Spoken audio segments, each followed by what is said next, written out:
Сол ерекін алып кеп дейді. Сосын айтып дейді, директор жолдас, мынандай терім төгіп, анау шаршап, шалдығып, мынау оқушыма мынандай еңбек сіңірдім жүрсем, мынандай сұрақ қойды. Рейхстаг кім алдым десем, алған жоқпын, мен білмеймін деп айтады. Әкесіне мынандай айтсам, алсаң бересің, деп айтады. Сонда мынау еңбегін далаға кетіру ғой. Ол қалай болды десе, директор жолдас айтады дейді. Әй мұғалім-ау, сен соншама неге шаршайсың? Бұлар өз семьясымен солай Рейхстагты алса да айтпайды деп айтады дейді.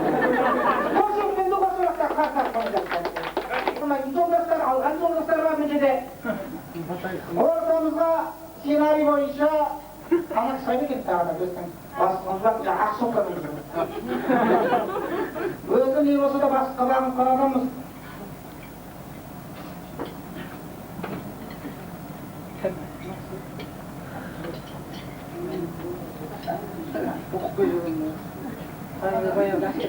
Екі баланың анасы дейді, Айнұр, Айтолқын дейді, анасы дейді,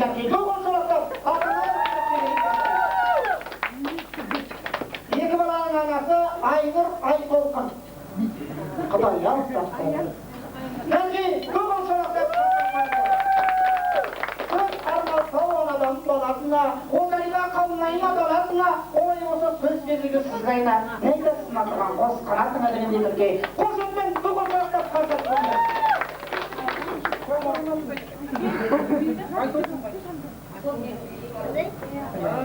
Айнұр деген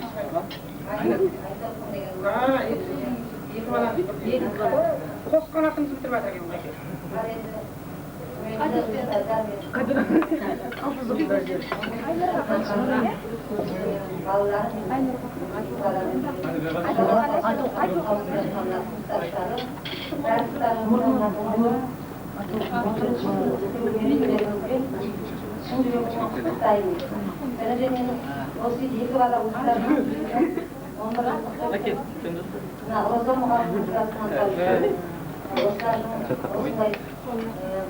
Мақта ағылып өзімнің осы тәрбиелер әкелген болашақтағы балаларымды ары қарай да еңбегінің жемісін осындай оқушылардан қосып ағаш жүрген осы тәрбиелер мұғалімдарға ұжымына да рахметімді қайталап айтайын. Ал енді осылайша коллективге барлықтарының сапар тілеймін. Әрқашан да мектептерінде осылай үлкен алға бетқұштар оқушылары болсаңдар, ары да еңбектерімен, мектептерімен жемістер, әрқашан да бақытты, ұзақ ғұмыр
баяғыда қазақ әдебиетінен бір мұғалім сұрақ қояды дейді.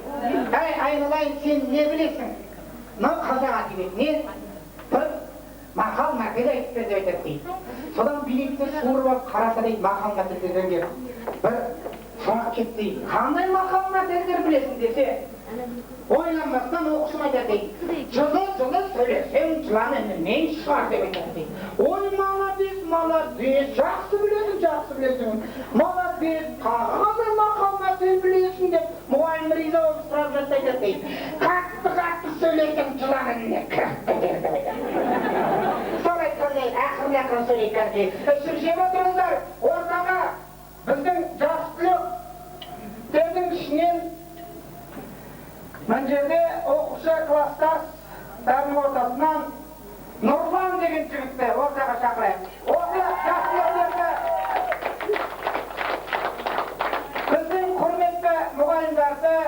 құрметті ата-анасын, яғни құрдас жолдастарын поздравить етіп, өзі ішінен ойлы, галстук таққан, сымбатты, сүйкімді, баскавитий, сондай өзі қызға барады, қырындайды, ән айтады, содан кейін футбол салады дейді.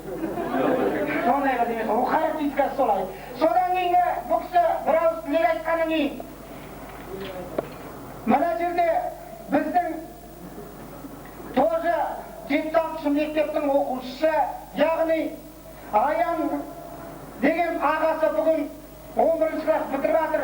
Сол кісіге тарту қып, осында Аянның қарындасы Әсел деген би арнайын дейді кәнекей. Туған жарақтар, қақтарып қалыңдар.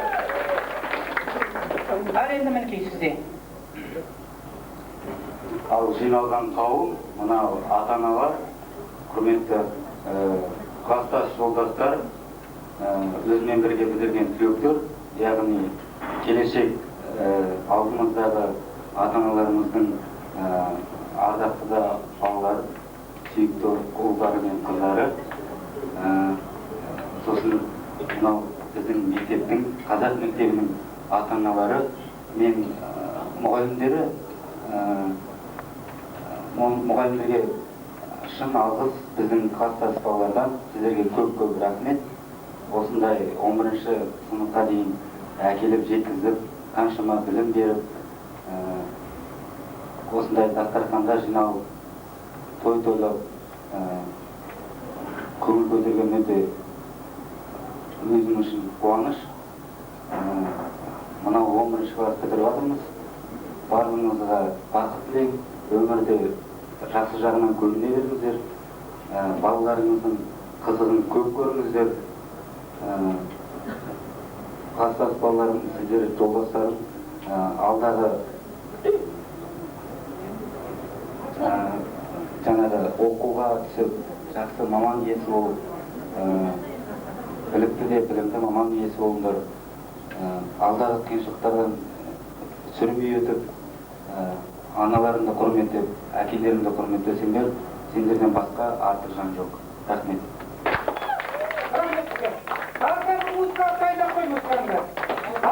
Құрметті тойдымандары жаңа айтқандай, Аянның қарындасы мың бір алып бір билегендер кәнекей. Ортаға қазақша бір би бар екен, қалыңыздар.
Менің құрметті оқушыларым, бүгін міне өздеріңмен соңғы мектеп бітіру кешінде дәмге бас қосып отырмын.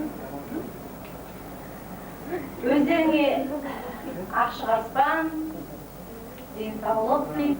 Ата-аналарыңның тек қызығы болыңдар, тек ата-аналарыңды қуанта біліңдер. Осындай дастархан жайып отырған ата-аналарыңның арқасы. Сондықтан да егер де ата-ананы құрметтеп, сыйлай білсеңдер, бұл сендердің үлкен азаматтықтарың. Сонымен қатар бір-бірлеріңді ұмытпай, әр уақытта ұйымшылдықтарың көрініп тұрсын. Бағанадан бері қарап отырмын, өзім қимай отырмын. Осындай әп-әдемі, барлығында әдемі жақсы көңіл күйде жылама болса да құрметті ата-аналар, осындай бала тәрбиелеп отырғандарыңызға барлықтарыңызға көптен көп рахмет айтамын. Осындай бас қосудың сіздердің көп еңбектеріңіз бар. Жалпы мүмкін енді кемшіліксіз адам болмайды. Барлықтарыңызда көңілдеріңізді таба білмей жатқан шығармын. Мүмкін оған әлі емде жетпей жатқан шығар. Сондықтан да 11 бітіру барысында қиындықтарға да кездестік.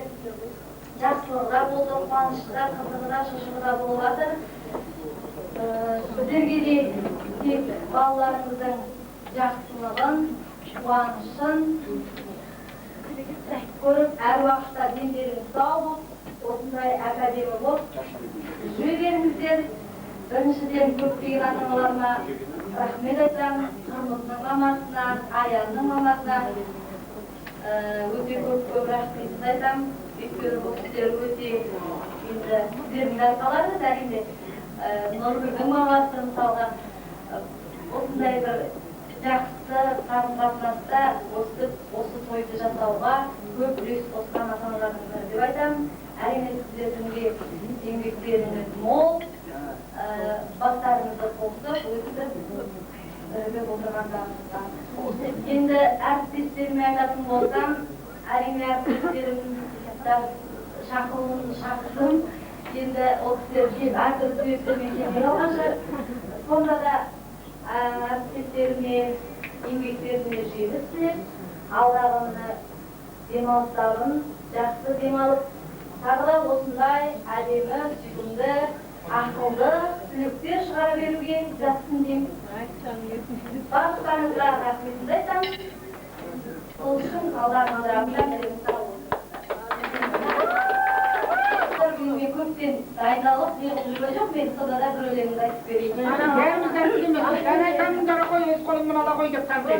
Қабыл болса, қарағым, қосыларымызын иста ғой деп, туға жұрақтап қатырап жүрген.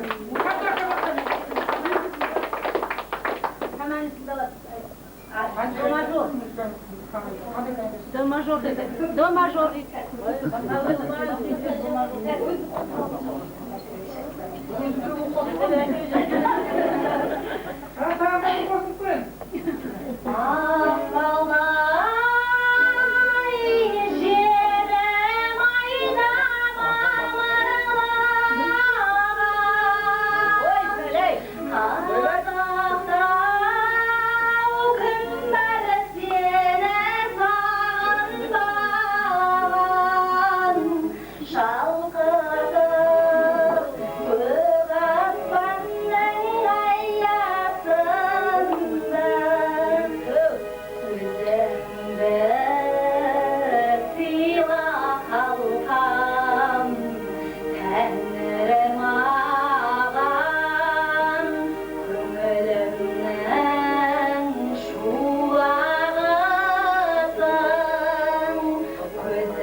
Күнде қолға түсі өрмейді ғой кәдімгі. Қам жақсы.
Сарбасов Бекзат деген дейді.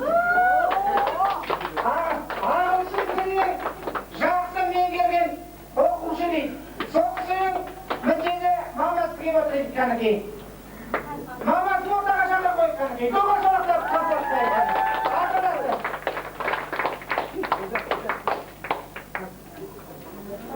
Асқан таудай нан бар, абзал жөнді жаран бар, жараситын жағының алмайтын. Мамасының ақылы деген емерген, мамасы да жетіп қап деген, доға жолақтап қасыртпайды.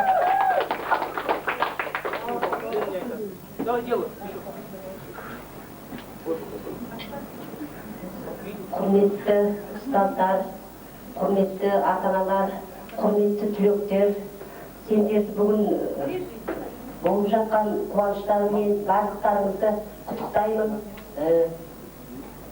Құрметті ұстаздар, еңбектеріңізге жеміс тілеймін. Әрқашан осындай түлек